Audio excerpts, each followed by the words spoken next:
Сәлеметсіздер ме, қымбатты достар. Бүгін бізде 48-ші сабақ.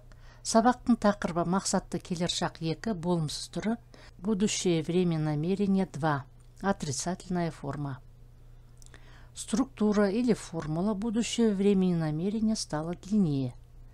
Основа плюс мақ-мек, бақ-бек, пақ-бек, плюс ш, плюс емес, плюс пін, сын, сіз. Сұрағы не істемекші емес. С добавлением аффиксов ш, смысл сказанного не изменился. И бармақ емес переводится не намерен поехать, и бармақшы емес переводится не намерен поехать.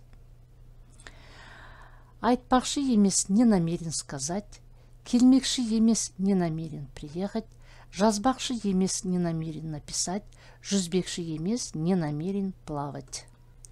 Жіктелу спряжение.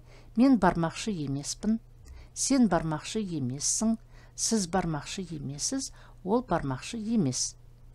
Мен келмекші емеспін, сен келмекші емессің, сіз келмекші емессіз, ол келмекші емес. Я не намерен поехать, ты не намерен поехать, вы не намерены поехать, он не намерен поехать. Я не намерен приехать, ты не намерен приехать, вы не намерены приехать, он не намерен приехать. Көпше түрінің жіктелу спряжение множественного числа. Біз бармақшы емеспіз, сендер бармақшы емессіңдер, сіздер бармақшы емессіздер, олар бармақшы емес. Біз келмекші емеспіз, сендер келмекші емессіңдер, сіздер келмекші емессіздер, олар келмекші емес. Мы не намерены поехать, вы не намерены поехать, вы не намерены поехать, они не намерены поехать. Мы не намерены приехать, вы не намерены приехать, вы не намерены приехать, они не намерены приехать. Примеры остались те же, только глаголом в форме будущего времени намерения добавлены аффиксы ш. От этого перевод или смысл сказанного абсолютно не поменялся. Жақын арада біз үйге жөндеу жасамақшы емеспіз. Мы не намерены делать ремонт дома в ближайшее время. Биыл жұмысымды ауыстырмақшы емеспін.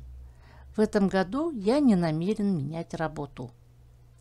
Жақын арада жаңа киім сатып алмақшы емеспін. Я не намерена покупать новую одежду в ближайшее время.